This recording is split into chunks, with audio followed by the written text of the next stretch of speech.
Assalamualaikum warahmatullahi wabarakatuh. Kompetensi supervisi merupakan salah satu kompetensi yang harus dimiliki seorang kepala sekolah yang bertujuan untuk meningkatkan kompetensi profesional maupun kompetensi pedagogik guru-guru di sekolah.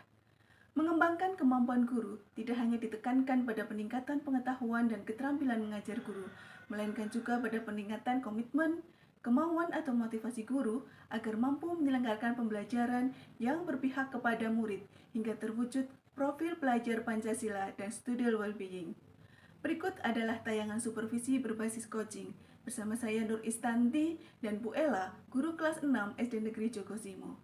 Selamat menyaksikan dan wassalamualaikum warahmatullahi wabarakatuh. Harapkan ya Bu, nantinya saya mendapatkan masukan dari Ibu untuk perbaikan saya, untuk RPP yang saya buat itu nanti ke depannya supaya bisa ya sedikit membantu permasalahan yang ada di kelas saya gitu. Oke, itu yang ingin dihasilkan dari percakapan kita kali ini ya. Betul Ibu. Terkait dengan permasalahan yang Bu Ella sampaikan terkait kerjasama di kelas Bu Ella, menurut Bu Ella ini dari level 1 sampai dengan 10 kemampuan kerjasama siswa di kelas Bu Ella ada di level berapa? Kalau sekarang ya Bu, itu dilihat dari anak yang kalau disuruh kelompokan dengan si A, saya nggak mau, dengan si B juga menolak Ibu. Jadi 1 sampai 10 itu mungkin belum mencapai 5 ya Bu. Jadi masih sangat jauh lah Bu. Takaran kerjasama itu bisa baik menurut Bu Ella itu yang seperti apa? Menurut saya ya Bu, anak itu bisa dikatakan bisa bekerja sama itu ketika berkelompok dia tidak pandang-pandang dengan siapa. Itu sudah oke lah.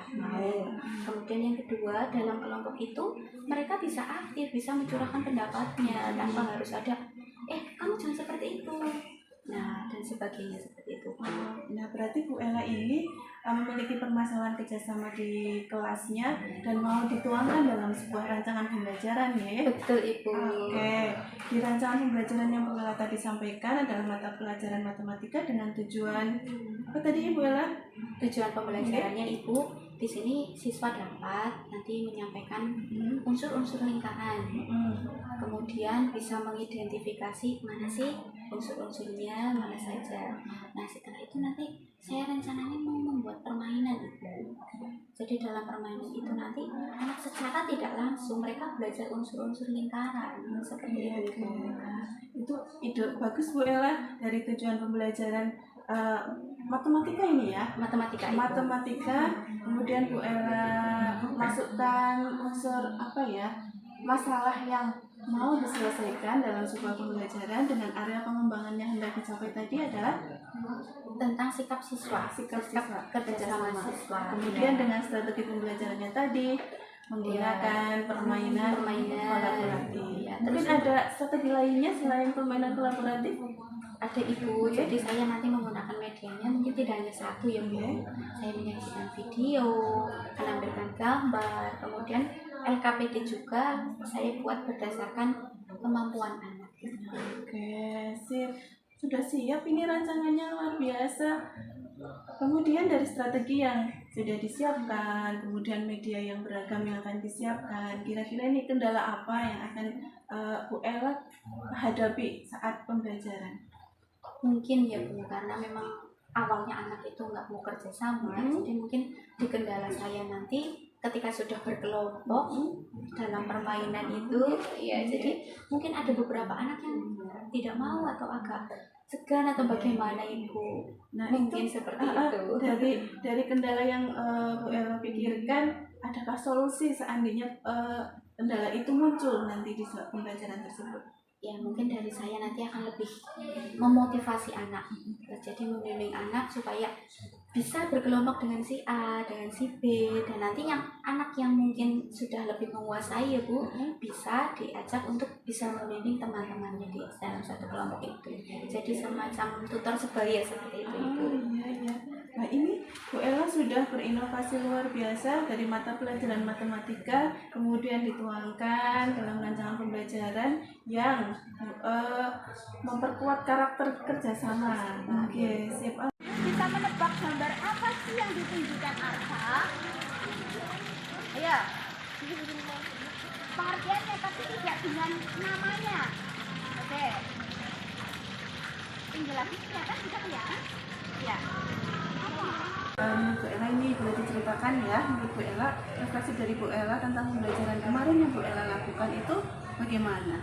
Menurut saya ya Iya. Bu, kemarin itu pas di kelas saya sudah membentuk kelompok berdasarkan kemampuan anak. Ada beberapa anak yang gimana ya Bu, masih itu kerjasamanya masih belum bisa muncul.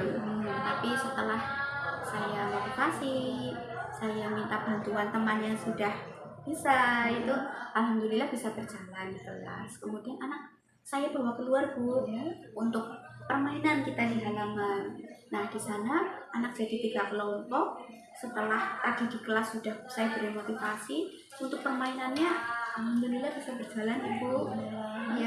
Ya walaupun karena saya mengelompokkannya berdasarkan kemampuan anak ya Bu. Jadi ada kelompok yang ini sudah cepat sekali selesai. Ternyata ada yang masih harus diulang seperti itu Ibu. Itu hasil refleksi panjenengan. Iya. Menurut Bu Ella, dari kemarin pada saat kita observasi, Bu Ella itu menentukan level kemampuan kerjasama siswanya di level 5. 5. Nah, menurut Bu Ella setelah pembelajaran kemarin itu levelnya sekarang kira-kira di mana? Sudah ada peningkatan sih Bu, ya walaupun belum terlalu itu, tapi antara 1 sampai 10 ya saya sudah bisa di 8 gitu. Alhamdulillah. Iya. Berarti termasuk berhasil ini ya. Menurut refleksi Bu Ella ya. Iya. Luar biasa, kemarin saya juga mendampingi Bu Ella. Izin menyampaikan hasil pengamatan saya ya. Iya.